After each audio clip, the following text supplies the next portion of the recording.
జీవితంలో చాలాసార్లు ఇలా జరుగుతుంది. ఒక విషయం తప్పని మీకు తెలిసినప్పటికీ మీరు అదే పని చేస్తారు. కొన్నిసార్లు కేవలం మీ సమయాన్ని ఆదా చేసుకోవడానికి లేదా మీ స్వార్థపూరిత స్వభావం వల్ల. బహుశా మరొకరికి చాలా ముఖ్యమైన దాన్ని మీరు కోల్పోతారు లేదా అక్కడే వదిలేస్తారు. బహుశా అది ఒకరి ప్రాణం కూడా కావచ్చు. మన దేశంలోని ఆగ్రా హైవేపై సరిగ్గా ఇలాంటి ఘటనే ఒకటి జరిగింది. ఈ ఆగ్రా హైవే ఉంది కదా గాయస్, ఇక్కడే ఈ భయానక కథ అంతా జరిగింది. ఆ వ్యక్తి పేరు హర్ష్. మరియు గాయస్, అతను ప్రతిరోజు ఇక్కడి నుంచే రాకపోకలు సాగిస్తుండేవాడు. హర్ష్కి ఇదేమీ కొత్త విషయం కాదు గాయస్, కానీ అది జరుగుతూనే ఉంది. ఈ హారర్ స్టోరీ వింటే గాయస్ మీకు ఒక గుణపాఠం కూడా నేర్చుకోవడానికి దొరుకుతుంది. కానీ అంతకంటే ముందు నేను ఒక విషయమైతే వాగ్దానం చేస్తున్నాను. ఈ కథలో భయం నిండి ఉంటుంది. రాత్రిపూట చూస్తున్నట్లయితే కొంచెం అప్రమత్తంగా చూడండి. లైట్ ఆన్ చేసుకుని చూడండి. లైట్ ఆఫ్ చేసి చూస్తే బహుశా మీకు రాత్రి నిద్ర పట్టకపోవచ్చు. కానీ ఈ వీడియో ప్రారంభించే ముందు ఇలాంటి మరిన్ని హారర్, మిస్టీరియస్ మరియు చారిత్రక వీడియోలు చూడడానికి ఈ ఛానల్ని సబ్స్క్రైబ్ చేసుకోండి. అండ్ గైస్, ప్లీజ్ చేయండి. ప్లస్ ఇంకొక విషయం నేను మీకు చెప్పాలనుకుంటున్నాను. ఈ వీడియోని లైక్ చేయండి. మేము ఈ వీడియోలన్నీ చాలా కష్టపడి చేస్తాము మరియు మేము మీ లైక్స్ని లేదా కామెంట్స్ని చూసినప్పుడల్లా మాకు చాలా సంతోషంగా ఉంటుంది. మరియు తదుపరి వీడియోను వీలైనంత త్వరగా అప్లోడ్ చేయడానికి మరింత ప్రేరణ లభిస్తుంది. కాబట్టి దయచేసి లైక్ చేయండి మరియు మీకు ఎలా అనిపిస్తుందో కామెంట్స్లో చెప్పండి. ఇప్పుడు ఈ కథ మొదలవుతుంది. హర్షాగ్రాలోని ఒక కంపెనీలో పనిచేసేవాడు మరియు ప్రతి వారాంతంలో గురుగ్రామ్లో ఉన్న తన తల్లిదండ్రుల ఇంటికి వెళ్లడం అతనికి సంవత్సరాలుగా ఉన్న దినచర్య. గురుగ్రామ్ని ఒకప్పుడు ఢిల్లీలో గుర్గావ్ అని పిలిచేవారు. ఇది ఎప్పుడూ జరిగేదే, కానీ ఇప్పుడు దాదాపు ఒక నెల గడిచిపోయింది. హర్ష్ తన తల్లిదండ్రుల దగ్గరికి వెళ్లడం లేదు. అస్సలు వెళ్లడం లేదు. ఎప్పుడు వాళ్ళమ్మ, నాన్న నువ్వెప్పుడు వస్తున్నావు అని అడిగినా అతను ఎప్పుడూ మాట దాటవేసేవాడు. ఆగ్రా హైవేలో నాతో ఏదో జరిగింది, అందుకే నేను మళ్ళీ అక్కడికి రాదలుచుకోలేదు అని చెప్పేవాడు. లేదా ఆ దారి గుండా వెళుతున్నప్పుడు ఎప్పుడూ ఆ విషయం నా మనసులో మెదులుతూనే ఉండేది. అందుకే నేను ఆ దారిలో రావాలనుకోవటం లేదు. నాతో ఏదో జరిగింది, నేను మీ అందరికీ తర్వాత ఎప్పుడైనా చెబుతాను అలా తన తల్లిదండ్రులతో అనేవాడు. కానీ ఒకసారి హర్ష్ వాళ్ళ అమ్మ అతనికి ఫోన్ చేసి, నాన్న, మీ నాన్నగారి ఆరోగ్యం కాస్త బాగాలేదు అని చెప్పింది. ఆయనకేదో అయిపోతుందని కాదు, కానీ ఆయన ఆరోగ్యం బాగోలేదు. అతను బాగానే ఉన్నాడు, కానీ ఆరోగ్యం బాలేదు. నువ్వు ఒక్కసారి వచ్చి కలిస్తే బహుశా ఆయనకు కొంచెం సంతోషంగా అనిపిస్తుందేమో. ఇప్పుడు హర్ష్ దగ్గర వేరే ఆప్షన్ లేదని లేదు. వాళ్ళు తన తల్లిదండ్రులే కదా. ఈ విషయాలన్నింటి నుండి అతను ఎంతకాలం అని దాక్కుంటాడు. అతను ఖచ్చితంగా వెళ్ళి తీరాల్సిందే. అతను తన బ్యాగ్ సర్దుకున్నాడు. ఆ రోజు శుక్రవారం రాత్రి.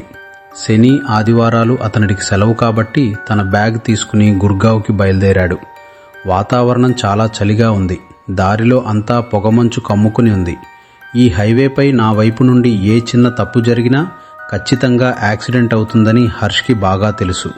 కాబట్టి ఎటువంటి ప్రమాదం జరగకుండా ఉండటానికి వెనుక లైట్లు బ్లింక్ అవుతూ ఉండి ముందు కూడా ఒక కారు వెళుతుందని ప్రజలకు తెలియడానికి అతను ఆ పార్కింగ్ లైట్లను ఆన్ చేసి ఉంచాడు. ఇప్పుడు అతను చాలా ప్రశాంతంగా కారు నడుపుతున్నాడు మరియు ఆ రహదారి చాలా ఖాళీగా ఉంది. ఎవరూ పెద్దగా కనిపించడం లేదు. అకస్మాత్తుగా అతను తన ఎడమ వైపున చూశాడు. ఒక అమ్మాయి నిలబడి లిఫ్ట్ అడగడం చూశాడు. అతను కొంచెం ముందుకు వెళ్ళి కారు ఆపాడు. అతనికి భయం కూడా ఏమీ అనిపించలేదు. ఆ అమ్మాయి చూడటానికి బాగానే ఉంది. మంచి కుటుంబానికి చెందిన అమ్మాయిలాగే కనిపిస్తోంది. కాబట్టి కొంచెం ముందుకు వెళ్ళి కారు ఆపాడు.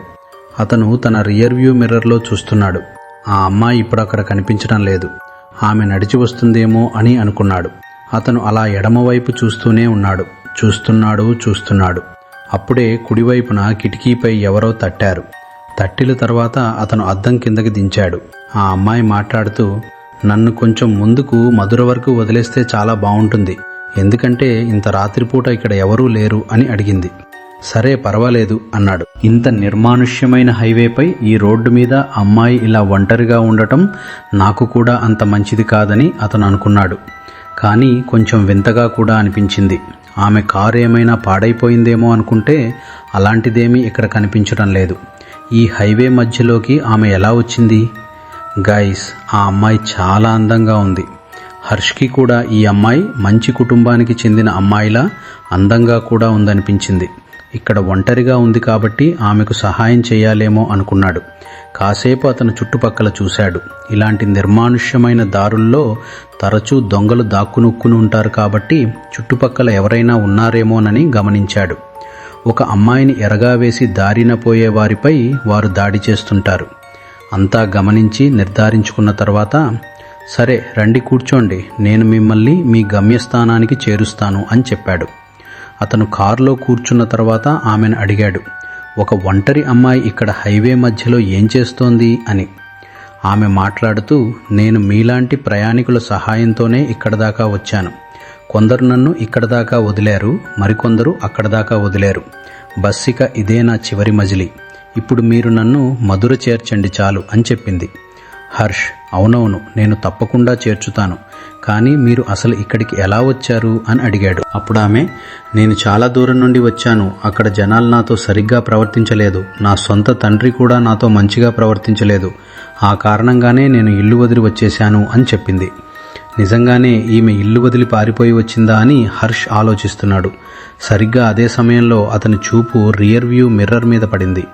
అతను చూసింది ఏమిటంటే, తన పక్కన కూర్చున్న అమ్మాయిలాగే అచ్చం అలాంటి అమ్మాయే వెనుక సీట్లో కూడా కూర్చునుంది.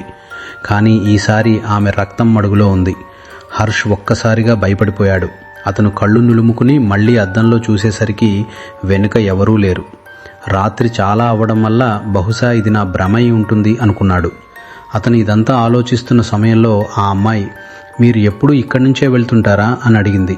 దానికతను, అవును, తరచూ వెళ్తుంటాను, కానీ 1 నెల రోజులుగా ఇటు రాలేదు అని చెప్పాడు. అప్పుడు ఆమె, ఇక్కడికి ఎందుకు రావడం మానేశారు? మీతో ఏమైనా జరిగిందా అని అడిగింది. దానికతను, అవును, నా జీవితంలో ఒకటి జరిగింది. ఆ కారణం వల్లే నేను ఇటు రావడం మానేశాను. నాతో అలా జరిగిపోయింది అని ఆ అమ్మాయికి చెప్పాడు. నేను మా తల్లిదండ్రులను కూడా కలవడానికి వెళ్ళట్లేదు. ఇప్పుడు ఫైనల్గా మా అమ్మా నాన్నలింటికి వెళ్ళడానికి ధైర్యం వచ్చింది అని అన్నాడు. ఆమె, తల్లిదండ్రులకు ఏమైనా జరిగిందా అని అడిగింది. అతను, అరే కాదు, ఈ దారిలో ఒకటి జరిగింది అని చెప్పాడు. ఆమె, ఏం జరిగింది అని అడిగింది. అతను, అది చాలా వ్యక్తిగతమైన విషయం, నేను చెప్పలేను అన్నాడు. దానికి ఆమె, దారి చాలా పొడవుగా ఉంది, మీరేదైనా చెప్పాలని నేను అనుకుంటున్నాను. నేను చాలా కాలంగా ఎవరినీ కలవలేదు, కాబట్టి మీరు నాకు ఇది చెబితే నాకు కూడా కొంచెం బాగుంటుంది అంది. అప్పుడు అతను చెప్పాడు, ఇది 1 నెల క్రితం జరిగిన మాట. నేను నా తల్లిదండ్రులను కలవడానికి వెళ్తున్నప్పుడు ఆ సమయంలో రాత్రి సుమారు 1 గంట 30 నిమిషాలు అవుతోంది. నా ముందు మరొక కారు వెళుతోంది. అందులో కొందరు యువకులు కారు నడుపుతున్నారు. పూర్తిగా మత్తులో ఉన్నారు. ముందు ఒక అమ్మాయి నిలబడి లిఫ్ట్ అడుగుతోంది. నా ముందున్న కారు ఆమెను గుద్దింది మరియు నేను ఎమర్జెన్సీ బ్రేకులు వేసి నా కారును స్కిడ్ చేసి అక్కడే ఆపాను. ఆ తర్వాత నేను బయటకు దిగగానే ఆ అమ్మాయిని చూశాను. ఆమె ప్రాణాపాయ స్థితిలో ఉంది. ఆమె బతుకుతుందన్న ఆశ ఏమాత్రం లేదు.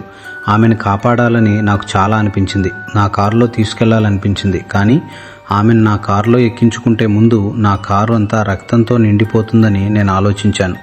నా వల్లే ఏదో తప్పు జరిగిందని పోలీసులు అనుకుంటారు మరియు నేను ఈ కేసులో ఇరుక్కుంటానంటానని భయపడి ఆ మృతదేహాన్ని అక్కడే అలా వదిలేశాను.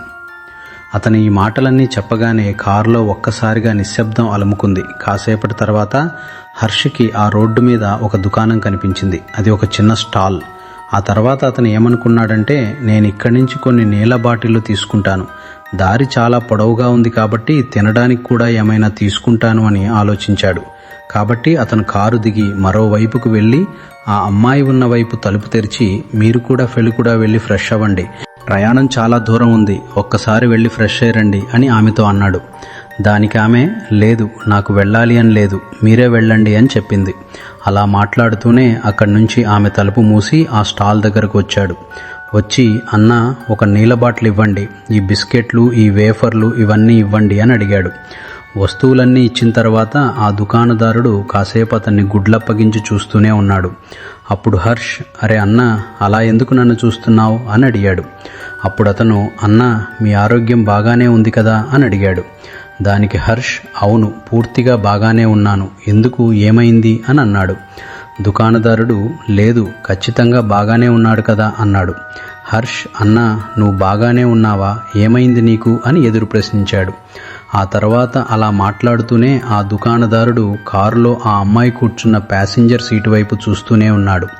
అప్పుడు హర్ష్, అన్నా, ఏంటి ఇదంతా, ఏం చేస్తున్నావు యార్, మీ ఇంట్లో ఆడవాళ్ళు లేరా, తల్లి చెల్లి లేరా, ఇదంతా చేస్తున్నావు, పిచ్చి ఏమైనా పట్టిందా అని అన్నాడు. అప్పుడు అతను, నాకు కాదు కానీ నువ్వే నాకు పిచ్చివాడిలా కనిపిస్తున్నావు అన్నాడు. అన్నా, నువ్వు బాగానే ఉన్నావా? రాత్రి చాలా అయింది. ఏమైనా మందు తాగి కూర్చున్నావా?